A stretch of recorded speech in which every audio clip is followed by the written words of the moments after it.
साहब प्रणाम, मैं हूं हिमांशु द्विवेदी और स्वागत है आपका हमारी खास पेशकश चर्चा में। विषय है फर्जी रद्द, कांग्रेस स्तब्ध। संदर्भ आप समझ ही गए। राज्यसभा चुनाव के अंतर्गत मध्य प्रदेश में तीसरी सीट को लेकर जिस प्रकार का पूरा प्रसंग चला है उससे सभी हतप्रभ हैं। मध्य प्रदेश में 3 सीट खाली हुई थी राज्यसभा की और प्रत्याशी 4 मैदान में आए थे। भाजपा और कांग्रेस आराम से 2 और 1 सीट जीतने की स्थिति में थे, लेकिन कांग्रेस के संभावित अंतर्विरोध का आकलन करते हुए भारतीय जनता पार्टी ने आखिरी मौके पर तीसरा प्रत्याशी मैदान में उतार दिया। इसके चलते कांग्रेस प्रत्याशी मीनाक्षी नटराजन की जीत को लेकर संदेह का में रहे कि एक कठिन मुकाबला देखने को मिलेगा। कांग्रेस सीट और साख दोनों बचा पाएगी कि नहीं बचा पाएगी। अतीत में कांग्रेस के तमाम विधायक कब अपना मन बदलकर भाजपा के साथ हो जाए पता ही नहीं चलता था। इस बार भी ऐसी आशंका और उम्मीद थी, पर जब नामांकन की जांच हो रही थी उसी समय भारतीय जनता पार्टी के वरिष्ठ नेता, मुख्यमंत्री के बेहद करीबी राहुल कोठारी ने एक शिकायत दर्ज करा दी। ये मीनाक्षी नटराजन जो कांग्रेस की प्रत्याशी होने का फॉर्म भरी है, उन्होंने कुछ जानकारियां छुपाई हैं अपने संदर्भ में मामले को लेकर। उनके खिलाफ तेलंगाना में मामला है जिसका उल्लेख इसमें नहीं है। तमाम आपत्ति और विरोध के बावजूद रिटर्निंग ऑफिसर ने यह पाया कि राहुल कोठारी की शिकायत जायज है और उसे आधार बनाते हुए मीनाक्षी नटराजन का नामांकन निरस्त कर दिया। लड़ाई भोपाल से चलकर दिल्ली पहुंची। चुनाव आयोग के दरबार में दस्तक दी कांग्रेस के लंबे चौड़े प्रतिनिधि मंडल में। अभिषेक मनु सिंघवी जैसा बड़ा वकील उस प्रतिनिधि मंडल में शामिल था। चुनाव आयोग ने शिकायत तो ली पर कोई जवाब नहीं दिया। 24 घंटे इंतजार के बाद कांग्रेस सुप्रीम कोर्ट पहुंची। सुप्रीम कोर्ट ने याचिका ली तो सही, पर सुनवाई के लिए अगला दिन तय कर दिया, अर्थात आज। पर कल शाम रिटर्निंग ऑफिसर भोपाल ने भाजपा के तीनों प्रत्याशियों को निर्विरोध निर्वाचित घोषित करते हुए उन्हें चुनाव हुआ प्रमाण पत्र दे दिया। आज जब सुप्रीम कोर्ट में सुनवाई हुई तो अभिषेक मनु सिंघवी ने तमाम दलीलें दी। काउंटर में मुकुल रोहतगी मौजूद थे, उन्होंने दलीलें दी। चुनाव आयोग की तरफ से भी दलीलें दी गई। तुषार मेहता जो सॉलिसिटर जनरल हैं केंद्र सरकार के, वो मध्य प्रदेश सरकार की ओर से इसमें प्रस्तुत होना चाहे तो कोर्ट ने कहा आपका यहां क्या काम, तो उनको आने से रोक दिया, दलील देने से रोक दिया। तमाम सुनवाई के बाद सुप्रीम कोर्ट की 20 सदस्यीय पीठ, जिसका नेतृत्व प्रशांत मिश्रा जी कर रहे थे, उन्होंने बताया कि मीनाक्षी जी आपकी याचिका स्वीकार करने योग्य नहीं है, क्योंकि संविधान के प्रावधान के अंतर्गत एक बार जब चुनाव प्रक्रिया शुरू हो जाए तो उसमें अदालत के दखल की अनुमति नहीं है। आप चाहें तो चुनाव याचिका लगाकर हाई कोर्ट जा सकती हैं और इस पूरी कार्रवाई को चुनौती दे सकते हैं। अभिषेक मनु सिंघवी बताते रहे कि जो मामला है वो कानून से परे काम करने के जाने को लेकर है, पर इसके संदर्भ में सुप्रीम कोर्ट का मानना था कि अगर हम इस प्रकार का विवेचन करने लगे तो फिर संविधान की मूल भावना के अनुरूप काम नहीं होगा। इसलिए इस समय पर हम ऐसी कोई समीक्षा नहीं कर सकते कि रिटर्निंग ऑफिसर ने कानून के अनुरूप काम किया या कानून के विपरीत काम किया। कुल मिलाकर मीनाक्षी नटराजन सुप्रीम कोर्ट से निराश लौटा दी। मीनाक्षी नटराजन निराश लौटी तो तय है कांग्रेस भी निराश लौटी। कांग्रेस अब सड़क पर भी लड़ाई लड़ रही है और दावा कर रही है कि हम इसकी लड़ाई कानूनी रूप से भी लड़ेंगे, हम हाईकोर्ट भी जाएंगे और जहां पर भी जरूरत पड़ेगी वहां जाएंगे। लेकिन इतना तय है कि यह पूरा मामला चुनाव आयोग और भाजपा की मिलीभगत का है। पर इस पूरे मसले पर भाजपा का अपना नजरिया है। भाजपा का मानना यह है, भाजपा की दलील यह है, भाजपा का कहना यह है कि कुछ नहीं, ये कांग्रेस की अंदरूनी लड़ाई का नतीजा है। मीनाक्षी नटराजन की उम्मीदवारी से कांग्रेसी खुश नहीं थे, इसलिए जानबूझकर उनके नामांकन पत्र में ये जानकारी छिपा दी ताकि मीनाक्षी नटराजन का नामांकन निरस्त हो जाए। और जानकारी ये छिपाकर वो जानकारियां हमें उपलब्ध करा दी, मतलब भाजपा को कागज तो कांग्रेसियों ने दिए और उसका इस्तेमाल हमने किया। तो अब कांग्रेस अपनी अंदरूनी लड़ाई के लिए भाजपा और चुनाव आयोग को जिम्मेदार ठहरा रही है, तो ये उसकी गलती है। आज हम इसी पर बात करेंगे। एक वातावरण जो निर्मित हो रहा है वो दोनों पक्षों की दलील के आधार पर है। कांग्रेस का कहना यह है कि ये लोकतंत्र का सीधे सीधे मर्डर हो रहा है, लोकतंत्र मार दिया जा रहा है और ऑटोक्रेसी या डिक्टेटरशिप लागू हो रही है। किसी के कोई मायने नहीं। वहीं भाजपा यह बताने की कोशिश में है कि कांग्रेस की अंदरूनी लड़ाई अब इस हालत में पहुंच गई कि यह अपनी सीट और साख बचाने की स्थिति में नहीं है। भाजपा अब एक कदम और आगे बढ़ी है। अभी जब हम ये कार्यक्रम कर रहे हैं, इससे कुछ देर पहले मध्य प्रदेश की मंत्री कृष्णा गौर एक पत्रकार वार्ता ले रही थी, जिसमें उन्होंने बताया किस मीनाक्षी नटराजन और नारी अस्मिता की आप बात करते हैं। मीनाक्षी नटराजन तो वो नेता हैं जिन्होंने एक रेप पीड़िता की मदद करने के स्थान पर कांग्रेस की मदद करनी चाहिए। तेलंगाना में जो पीड़ित महिला थी उसको संरक्षण देने के स्थान पर उन्होंने आरोपी को संरक्षण देने का काम किया। तो मीनाक्षी नटराजन के साथ सहानुभूति जनता की नहीं होगी। तो इस सारी रोशनी में आज हम बात करेंगे कि कांग्रेस वाकई गलती की, भाजपा वाकई मैनेज कर ले गई, चुनाव आयोग ने वाकई ईमानदारी से काम किया, या सुप्रीम कोर्ट ने वाकई अपने दायित्व का वह निर्वहन किया जो अपेक्षा संविधान के तहत उसे करनी थी। हमारे साथ इस गंभीर विमर्श का हिस्सा बनने के लिए कुछ खास मेहमान हैं। हमारे साथ डॉक्टर ममता त्यागी हैं, भारतीय जनता पार्टी की विदुषी प्रवक्ता है। इस जटिल मसले पर चर्चा के लिए हमारे साथ मौजूद है। हमारे साथ जेपी धनोपिया साहब हैं, कटघरे में धनोपिया जी, हालांकि पेशे से वकील हैं, कांग्रेस के वरिष्ठ नेता हैं।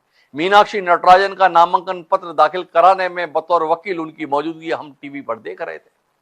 और अब भाजपा बता रही है कांग्रेस ने षड्यंत्र पूर्वक मीनाक्षी नटराजन के नामांकन पत्र में ही गड़बड़ कराई। और धनोपिया साहब खुद इस गड़बड़ी में शामिल थे या उनको भी अंधेरे में रख के ये गड़बड़ी की गई, ये तो धनोपिया जी हमें बताएंगे, पर वो हमारे साथ है। हमारे साथ में डॉक्टर आलोक शुक्ला जी हैं। जिस चुनाव आयोग पर सवाल हैं, जिस चुनाव आयोग की चुप्पी पर सवाल है, उस चुनाव आयोग में उपचुनाव आयुक्त की भूमिका लंबे समय तक डॉक्टर आलोक शुक्ला साहब निभाए। समझेंगे उनसे, जिस संस्था में कभी उन्होंने काम किया था वो जो इस तरीके से काम कर रही है, कितना बेहतर काम कर रही है। हमारे साथ अनुराग सिंह जी हैं, वरिष्ठ अधिवक्ता हैं सुप्रीम कोर्ट के। आज जो कुछ अदालत में हुआ उस पर उनसे समझेंगे कि क्या हुआ, और इनके बीच खरी बात कहने के लिए और वरिष्ठ पत्रकार गिरीश उपाध्याय जी हमारे साथ हैं। प्रामाणिक अखबार नवीस रहे हैं, लंबे समय तक उन्होंने यूएनआई जैसी एजेंसी में सेवाएं दी हैं, वह हमारे साथ इस चर्चा के लिए मौजूद है। आप सभी का स्वागत है। चर्चा की शुरुआत हम अनुराग सिंह जी से करना चाहेंगे। अनुराग सिंह जी, थोड़ा रोशनी दें। सुप्रीम कोर्ट में जो कुछ आज हुआ, अप्रत्याशित या प्रत्याशित? कल अभिषेक मनु सिंघवी चिल्ला चिल्ला कर बता रहे थे कि अगर आज आपने राहत नहीं दी, अगर आपने आज रिटर्निंग ऑफिसर को फैसला लेने से नहीं रोका, तो कल जब हम सुनवाई के लिए आएंगे तब तक निर्वाचन की प्रक्रिया पूरी हो जाएगी। पर फिर भी सुप्रीम कोर्ट ने कहा सुनवाई तो कल ही होगी। आज सुनवाई हुई, याचिका खारिज हुई।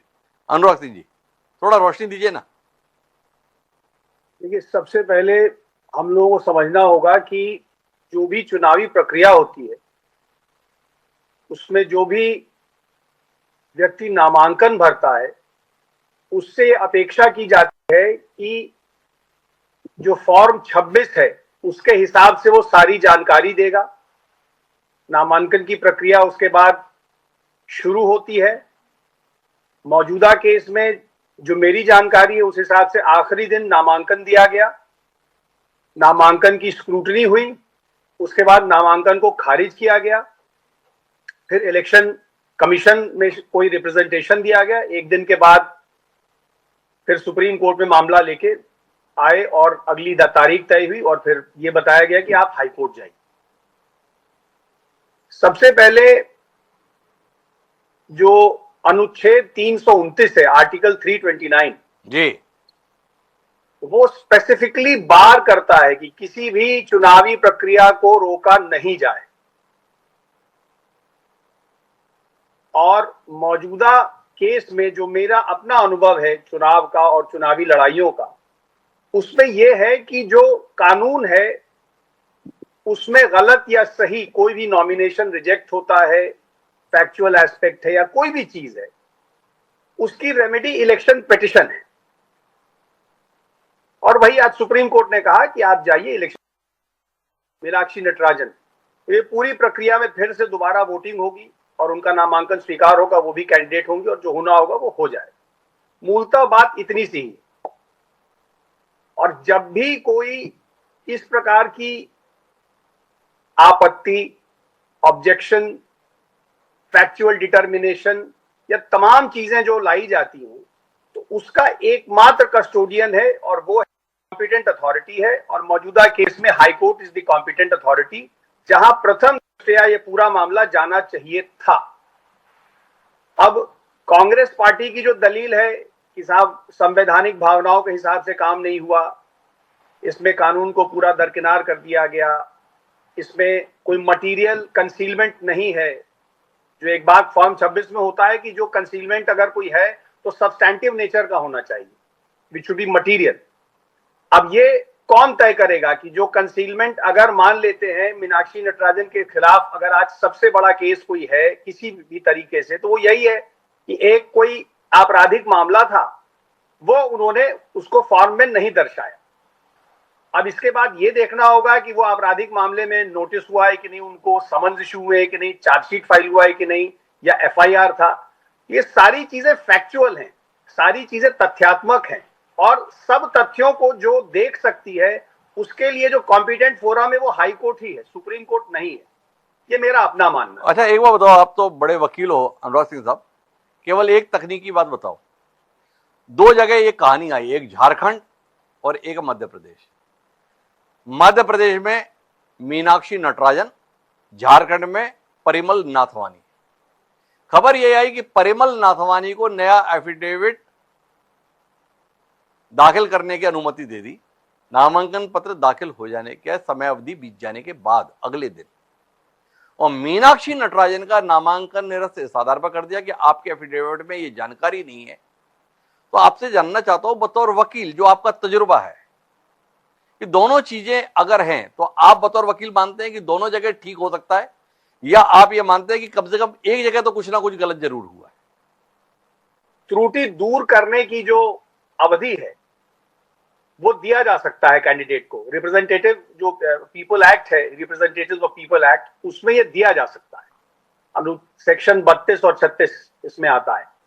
तो ऐसा नहीं है, अगर कोई त्रुटि ऐसी है जिसको आप सही कर सकते हैं, जिसको कर लेना चाहिए, और ये सारा जो डिस्क्रेशन है ये रिटर्निंग ऑफिसर का है, वो तय करे। नहीं अनुराग सिंह साहब, इतना सरल मामला नहीं है ना। मतलब कानूनविद हो आप, वकील हो, हमारे सवाल का उत्तर तो देंगे ना।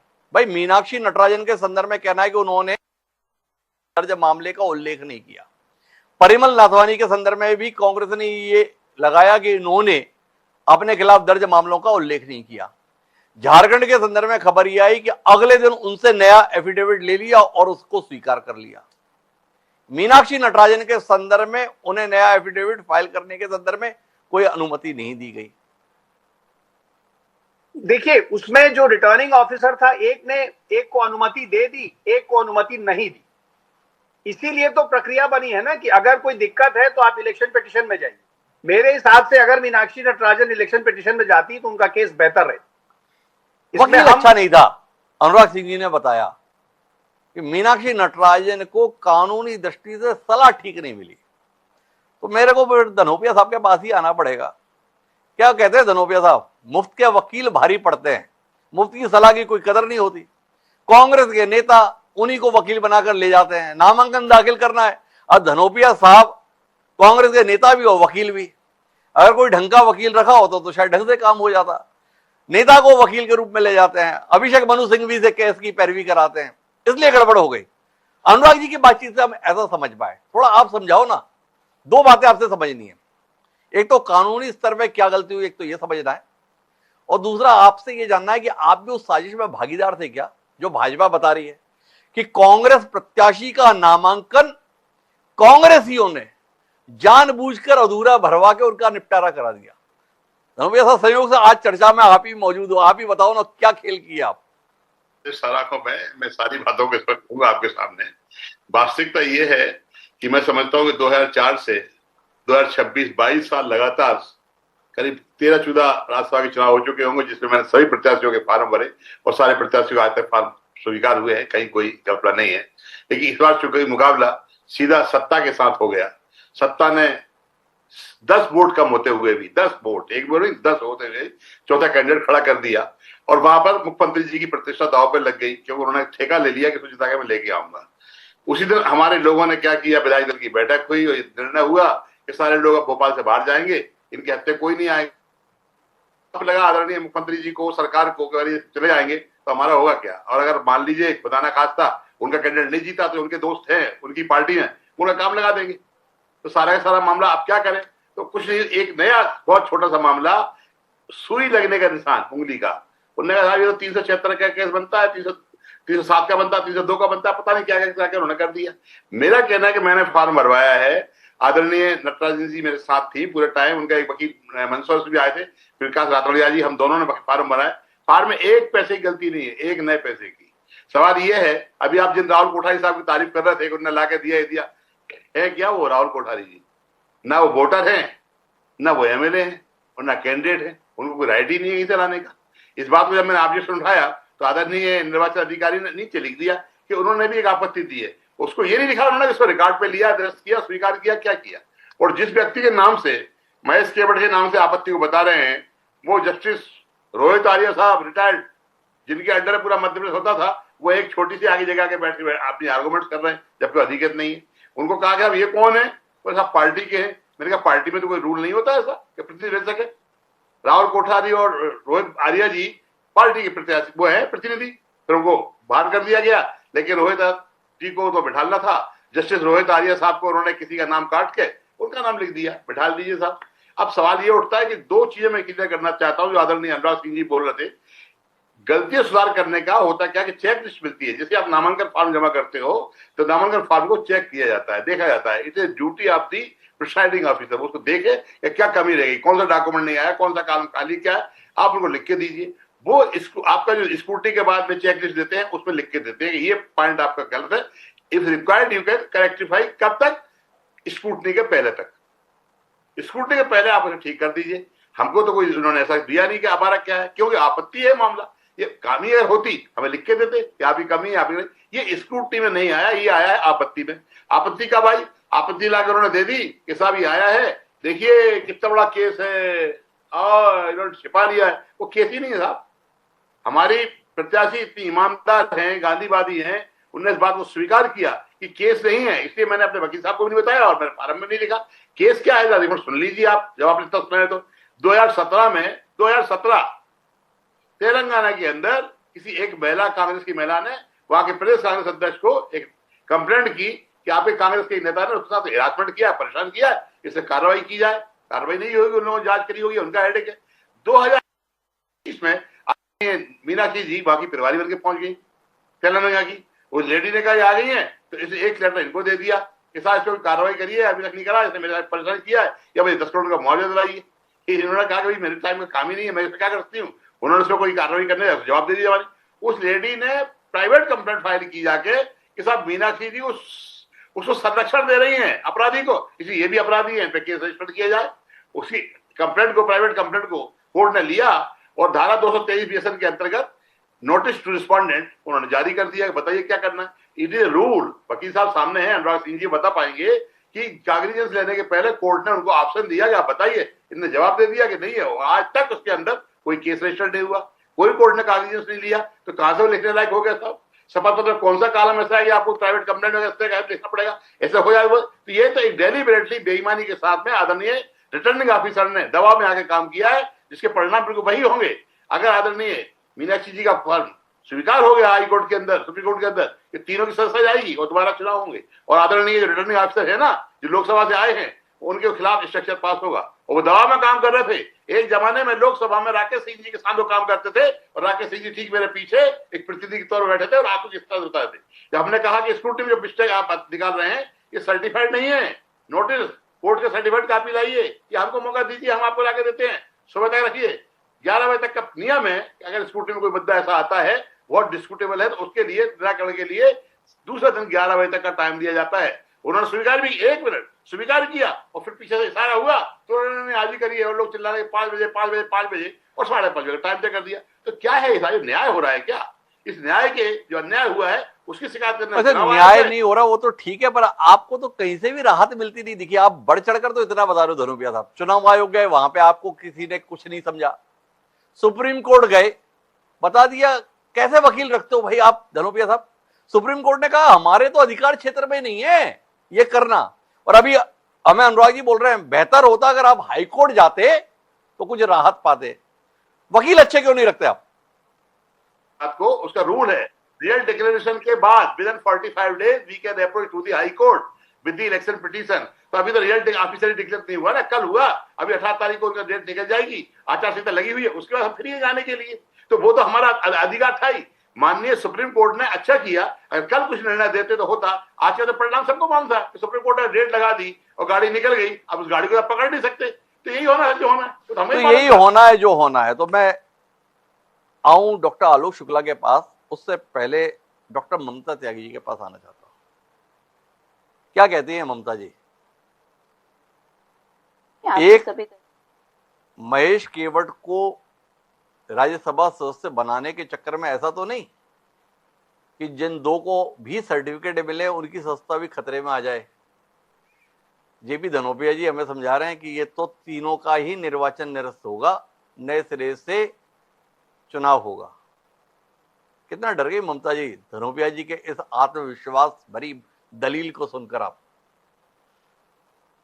देखिए हिमांशु जी, इस बात का जवाब देने से पहले तो मुझे लगता है जब ये लोग सुप्रीम कोर्ट गए तो जो पुण्य स्वामी का जो भारत में, स्वतंत्र भारत में सबसे पहला इलेक्शन हुआ, वो अपने आप में सबसे बड़ा लैंडमार्क डिसीजन है सुप्रीम कोर्ट का, जिसके अनुसार उसने बहुत बार ये चीज क्लियर की है कि जब भी कोई चुनाव प्रक्रिया आरंभ हो जाएगी, जब तक उसका रिजल्ट सामने नहीं आ जाता, सुप्रीम कोर्ट कभी भी उसमें हस्तक्षेप नहीं करेगा। इसके विरोध में ही जाना शायद, हालांकि मैं अधिवक्ता नहीं हूं, मेरा प्रोफेशन अलग है, ये बताता है कि कहीं ना कहीं चीजों को ध्यान नहीं दिया गया और सीधा सुप्रीम कोर्ट जाया गया। दूसरी बात बता देते हैं, अब ये बात कर रहे थे कि हाँ हमने तो फॉर्म ध्यान से भरा।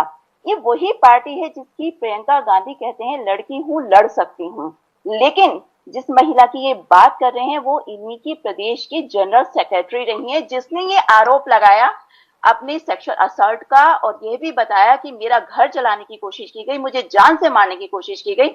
लेकिन आज कांग्रेस जो नेता है वो कह रहे हैं कि इस बात को बढ़ा चढ़ा के, मतलब किसी महिला को शोषण किया जाता है, उसे जान से मारने की धमकी दी जाती है, उसे घर जलाने का प्रयास किया जाता है, वो एक छोटी घटना हो जाती है जिसको आप ये कहते हैं कि उसे क्यों इतना तूल दिया गया। क्या अब लड़की हूं लड़ सकती हूँ ये वाला डायलॉग या ये वाला नारा सिर्फ एक नारा रह गया है कि हाँ जब हम राजनीति को अपने हिसाब से भुना सके तब हम उसका जिक्र करेंगे, लेकिन जब वास्तविकता आए ग्राउंड लेवल पे काम करने की तो हम उसको देखेंगे भी नहीं। तो ये इनकी बातें हैं जो इन्हें समझनी चाहिए। दूसरी बात, आपको एक दो छोटे से उदाहरण मैं बताना चाहती हूँ। 2017 में राज्यसभा के जब चुनाव हो रहे थे तो गुजरात में जब राज्यसभा का चुनाव था तो ये लोग कोर्ट गए थे ये कहने के लिए कि नोटा ऑप्शन नहीं होना चाहिए। तब भी कोर्ट ने दूसरी बार ये कहा कि जब तक चुनाव प्रक्रिया लागू नहीं हो जाती हम इसमें किसी तरह का हस्तक्षेप नहीं करेंगे।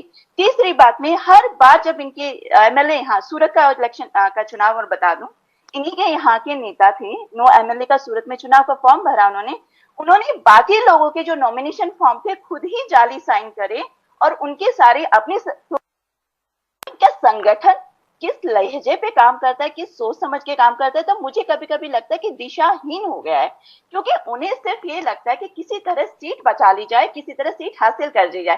अगर इनको ये डर नहीं होता तो ये अपने सदस्यों को या अपने जनप्रतिनिधियों को एक जगह लॉक करने की, एक जगह इकट्ठा करने की कोशिश क्यों करते हैं? ममता जी एक बात बताओ, इतनी सारी दलील तो आपने दे दी, आपने ये भी बता दिया कि देखो कांग्रेस तो उस पीड़ित महिला के लिए खड़े भी नहीं हुए, वो कुलदीप सेंगर से लेके जाने कितने मामले भाजपा के संदर्भ में और वो दलीलें भी निकल आएंगी जिसमें भाजपा के नेताओं पर भी बड़े संगीन किस्म के आरोप ऐसे लगते हैं, तब क्या करते हैं। मैं थोड़ा दूसरे विषय पर आता हूं। विषय है कि रिटर्निंग ऑफिसर ने क्या अपनी भूमिका ईमानदारी से निभाई। भाजपा के पास तो वकीलों की बहुत लंबी फेहरिस्त है जो उच्च पदों पर भी है भाजपा में और कानून के बड़े जानकार के रूप में प्रतिष्ठा भी रखते हैं। सब ये बात तो कह रहे हैं कि सुप्रीम कोर्ट में याचिका नहीं लगा सकते, सुप्रीम कोर्ट इस समय पर दखल नहीं दे सकता, पर भाजपा का एक भी कानूनविद राजनेता ये कहने के लिए सामने क्यों नहीं आ रहा कि रिटर्निंग ऑफिसर ने जो किया वो सही किया। ये कांग्रेस का अंतर्विरोध, ये भाजपा का इसमें कोई भूमिका नहीं। थोड़ा आप इसमें बताइए कि कोई भी भाजपा के महेश जेठमलानी, रविशंकर प्रसाद और भी जाने कौन कौन से बड़े बड़े नाम है आपको याद होंगे, एक भी आया नहीं ये कहने के लिए कि रिटर्निंग ऑफिसर ने जो प्रावधान है उसके अंतर्गत काम किया। इस पर थोड़ा रोशनी देगी ममता जी?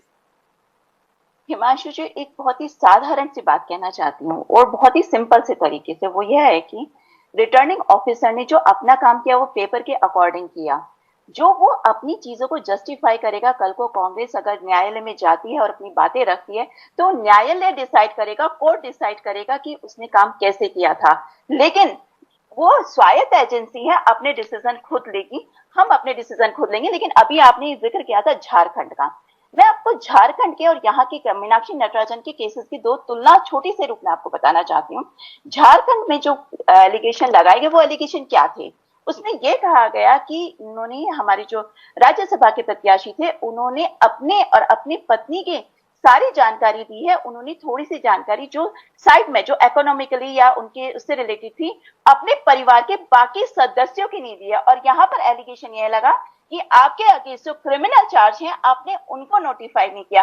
तो दोनों चीजों में मेरे अनुसार अंतर देश की जनता देख रही है और समझ भी रही है। जानकारी छुपाने का आरोप है ना, ये मेरिट कौन तय करेगा कि ये वाली जानकारी छुपाई तो कोई दिक्कत की बात नहीं, ये जानकारी छुपाई तो दिक्कत की बात है। जानकारी छुपाई, नया संशोधित एफिडेविट देने के संदर्भ में अनुमति मिली कि नहीं मिली, यह अंतर है ना ममता जी।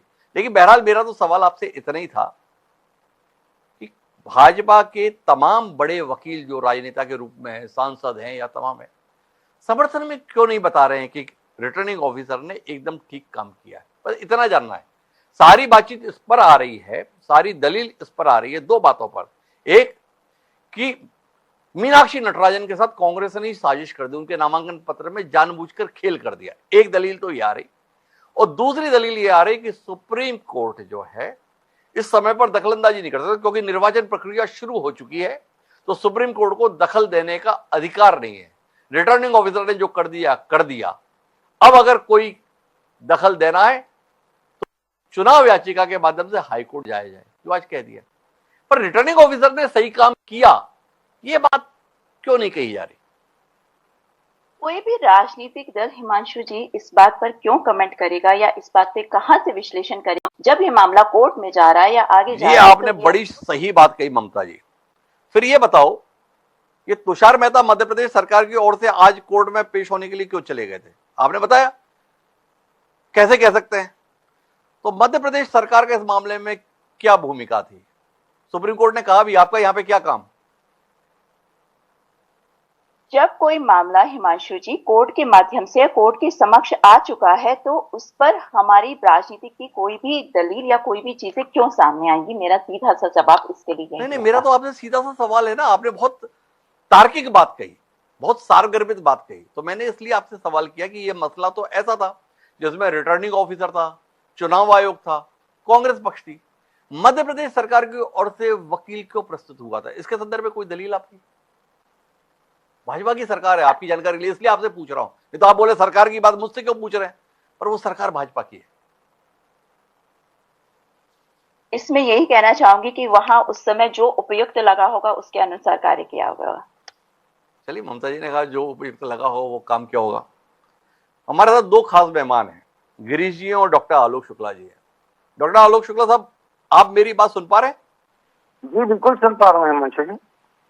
तो शुक्ला साहब, सुप्रीम कोर्ट ने तो आज अपना निर्णय दे दिया, पर अचंभे की बात है, आप जिस संस्था में लंबे समय तक काम किए, उस संस्था ने अभी तक इस पूरे मसले पर कुछ नहीं कहा।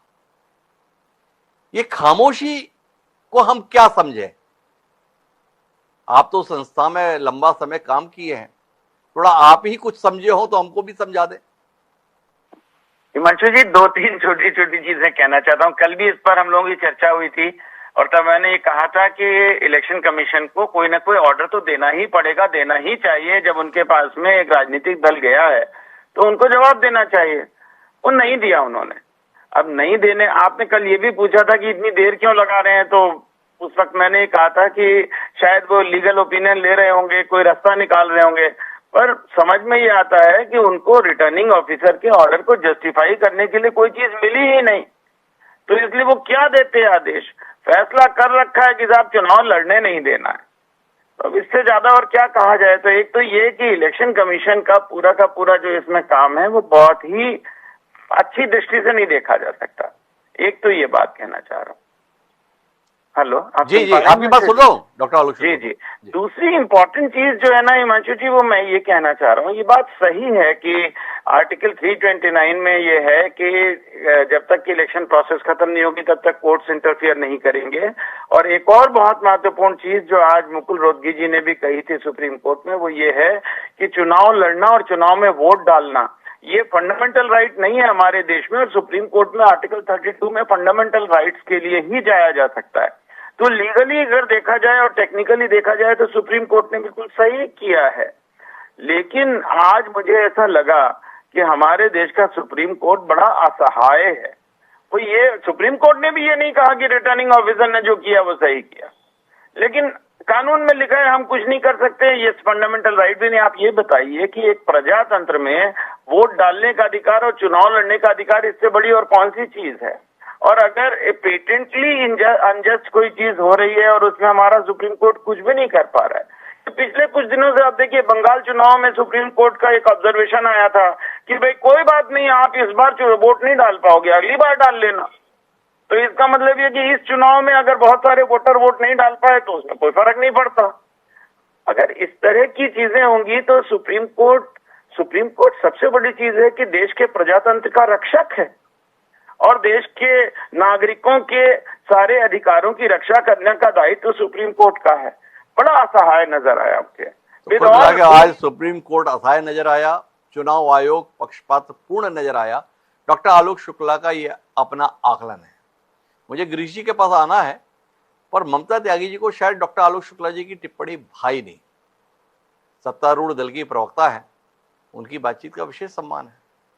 तो ममता जी, गिरीश जी के बाद मैं बाद में चला जाऊंगा। आपकी असहमति, आपत्ति या कोई आपका हृदय परिवर्तन हुआ और आप डॉक्टर आलोक शुक्ला की सहमति में कुछ कहना चाहते हो, जो भी। हिमांशु जी, बस मैं ये कहना कोर्ट, हमारा सुप्रीम कोर्ट जो डिसीजन लेता है वो हमारे संविधान का रक्षक है। और रही बात अगर हम बंगाल के एसआईआर की या बंगाल के बारे में बात करें तो इनडायरेक्टली जो वहां पर जप्पा सरकार आने के बाद जो वापस जाने वालों की लाइन है वो इनडायरेक्टली आपको दिखा रही है कि क्या सही था और क्या गलत था। बस इतना कहना चाहती हूँ। क्या सही था क्या गलत था उसके बाद के हालात बता रहे हैं। सारे टीएमसी के बड़े बड़े नेता भाजपा के समर्थन में आ रहे हैं, ये हम देख पा रहे हैं। पर बहरहाल अभी तो हम गिरीश जी के पास आ रहे हैं और गिरीश जी आपसे जानना चाहते हैं, इस पूरे परिदृश्य को आप क्या देखते हैं? इस पूरे दृश्य में क्या वाकई कांग्रेस के लिए चुल्लू भर पानी में डूब मरने वाली बात हुई है? क्या आपको लगता है कि भारतीय जनता पार्टी ने एक ऐतिहासिक जीत हासिल की है? क्या बतौर जर्नलिस्ट आप महसूस कर पाए कि कांग्रेस के अंतर विरोध ने ये सीट भाजपा के खाते में डाल दी? या आप महसूस करते हैं कि भाई बचपन में पढ़ते थे, साम दाम दंड भेद, जंग में सब जायज है, और राजनीति भी जंग है, जिस तरीके से भी हो जीत हासिल होनी चाहिए, जीत हासिल हो गई। तो गिरीश जी का नजरिया जरा जाने। इतना लंबा समय आपने पत्रकारिता में बिताया है, कई चुनाव आपने देख लिए, थोड़ा इस पूरे घटनाक्रम पर आपकी टिप्पणी मिले हमारे दर्शकों को। हिमांशु जी, मैं आपको इस पूरे प्रकरण में कई साल पहले ले जाना चाहूंगा। एक बड़ा मशहूर बयान मध्य प्रदेश की राजनीति में आया था दिग्विजय सिंह जी का, और हालांकि उन्होंने किसी दूसरे संदर्भ में दिया था, लेकिन दो हिस्से थे उस बयान के। उन्होंने कहा था कि चुनाव जो है वो विकास से, कामों से नहीं, चुनाव प्रबंधन से जीते जाते हैं। और मुझे ऐसा लगता है कि इस पूरे मामले में जो सबसे बड़ी कमी है वो उस प्रबंधन की रही है जिसकी अपेक्षा की जाती है हर राजनीतिक दल से। अब हम इस पूरे एपिसोड को लें तो बहुत सामान्य सी चीजें, अब उसके अंदर क्या है ये फाइलें तो जब खुलेंगी, जब कुछ कोई लोग बोलेंगे तब चीजें सामने आएंगी। लेकिन हम सामान्य दृष्टि से देखें तो ये सवाल सबको ही पूछ रहे हैं कि वो जो नामांकन पत्र दाखिल किया गया था मीनाक्षी नटराजन की ओर से, उसको ठीक से बारीकी से जांचा गया या नहीं गया। और अगर नहीं हुआ तो ऐसा क्यों नहीं हुआ? अगर वो वहां पर वो गलती या वो चूक पकड़ ली जाती तो ये होना ही नहीं था। नहीं गिरीश उपाध्याय जी, मामला इतना सरल नहीं है, ये सवाल नहीं है। सवाल दूसरा है। सवाल इस बात को लेकर है, आप समझिए कि चुनाव आयोग आज तक खामोश है। सम्मान्य गिरीश जी, उस कॉलम में भरा जाना है कि आपको अपने खिलाफ दर्ज आपराधिक मामलों की जानकारी देनी है। क्या आज गिरीश उपाध्याय जी जैसा वरिष्ठ पत्रकार यह बताने की स्थिति में है कि मीनाक्षी नटराजन के खिलाफ कौन सा आपराधिक मुकदमा किस धारा के तहत पंजीबद्ध है, अदालत या थाने में? गिरीश जी बताएं। याचिका आएगी, जब ये पूरा केस लड़ा जाएगा तब वो भारत की चुनावी राजनीति के लिए नए मापदंड तय करेगा। मैं आपको बता दूं कि ये जो इशू ही यही है। नहीं गिरीश जी, रुकिए। देखिए, आपने अपना ओपनिंग रिमार्क क्या दिया कि कांग्रेस ने बारीकी से अगर नामांकन पत्र जांचा होता तो ये चूक नहीं होती। अर्थात आपकी दलील यह है कि उनके खिलाफ मामला था लेकिन उन्होंने मामले को दर्ज नहीं कराया। कांग्रेस इस बात पर स्टैंड कर रही है, कांग्रेस की दलील इस बात को लेकर, और आप चाहें तो जेपी धनोपय जी से मैं दोबारा कहलवाता हूं कि हमारे खिलाफ कोई मामला दर्ज नहीं है आपराधिक मीनाक्षी नटराजन के संदर्भ में, और कोई मामला दर्ज ना होते हुए भी उसी को आधार बनाकर निरस्त कर दिया। तो आप या तो अपनी जानकारी के हिसाब से, क्योंकि आप किसी राजनीतिक दल के मोहताज नहीं, आप तो स्वतंत्र पत्रकार हैं, तो आपके पास स्वतंत्र रूप से जानकारी हो कि नहीं मीनाक्षी नटराजन के खिलाफ आपराधिक मामला दर्ज है और उन्होंने उसे छुपाया, इसलिए कांग्रेस चूक गई है और अब हाईकोर्ट में जाएगी तो भी कांग्रेस हारेगी। अगर आपकी दलील है तो स्वागत है, या आपका कहना कुछ और है? मेरा कहना है, मेरा देखिए, आपको फिर मैं मुझे अपनी बात को पूरा कह लेने दीजिए। देखिए, यहां पर जो मामला है वो एक रिटर्निंग ऑफिसर ने अपने विवेकाधिकार का इस्तेमाल करते हुए उस दलील को स्वीकार किया है कि कोर्ट में प्राइवेट इस्तगासा के तहत अगर कोई नोटिस इशू कर दिया गया है तो वो भी आपको बताना है। अब इस पर जो निर्णय होंगे वो, भाई क्वेश्चन में तो रिटर्निंग ऑफिसर का फैसला ही है ना, सवाल तो उसी पर है कि आपने जो निर्णय किया है वो न्यायिक है या नहीं। आपने अपने विवेकाधिकार से निर्णय कर लिया, आपको अधिकार है उस समय। अब इसका निर्णय कौन करेगा? या तो इलेक्शन कमीशन करेगा या कोर्ट करेगा। सुप्रीम कोर्ट ने भी यही कहा है कि आप इलेक्शन पिटीशन लेके जाइए। इलेक्शन पिटीशन तब होगी जब चुनाव परिणाम हो जाएंगे, चुनाव की प्रक्रिया पूरी हो जाएगी। तभी मैंने कहा कि ये पूरे मामला जब कोर्ट में आएगा तब उसके बारीक रेशे खुलेंगे और तब पता चलेगा कि थोड़ा मैं बीच में माफी के साथ हस्तक्षेप करता हूं।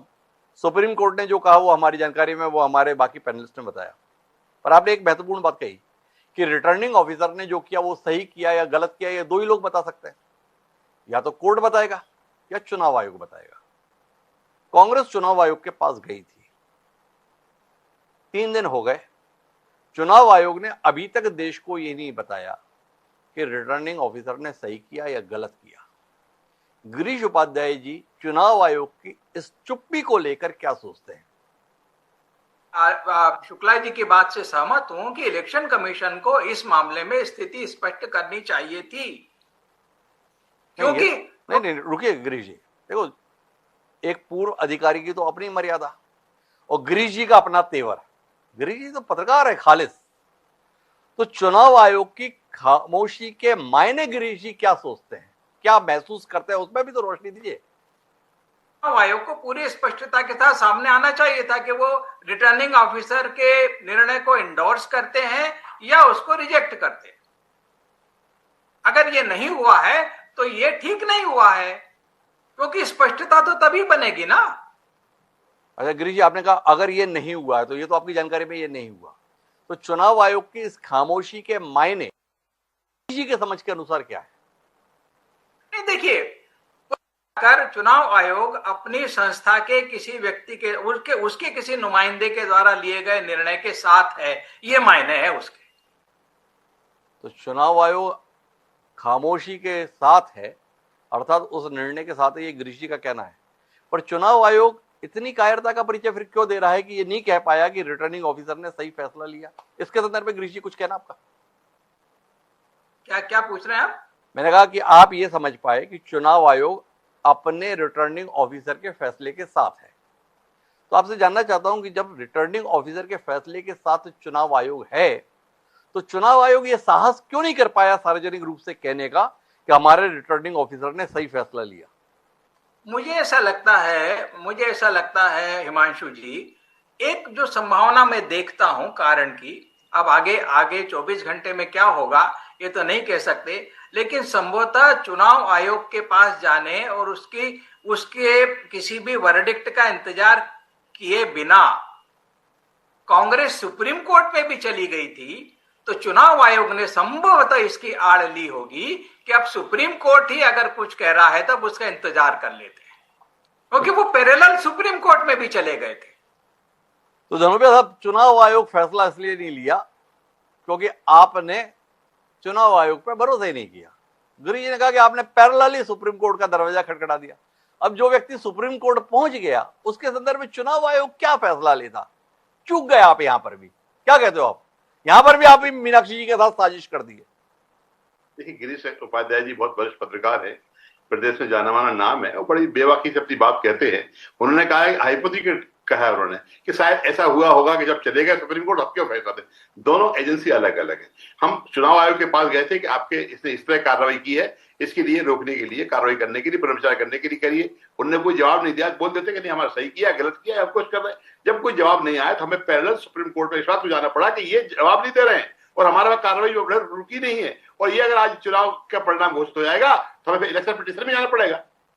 उन्होंने कल पूरी बात नहीं सुनी और बोला कल आइए। अगर माननीय सुप्रीम कोर्ट कल ही इस बात को बोल देते तो आज बात ही खत्म हो जाती, जाने वाली बात ही नहीं थी। कल कहा कि नहीं, कल आइए।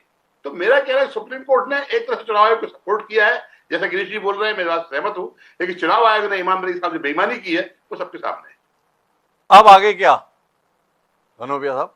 इलेक्शन पिटीशन में जाएंगे, चुनाव लड़ेंगे, और इन तीनों लोगों के आप देखिएगा चुनाव निरस्त होंगे, क्योंकि अभी न्याय जिंदा है देश में। सभी लोगों के लिए बदनाम नहीं किया सकता। चुनाव है, हाई कोर्ट भी है, सुप्रीम कोर्ट भी है और न्याय भी है।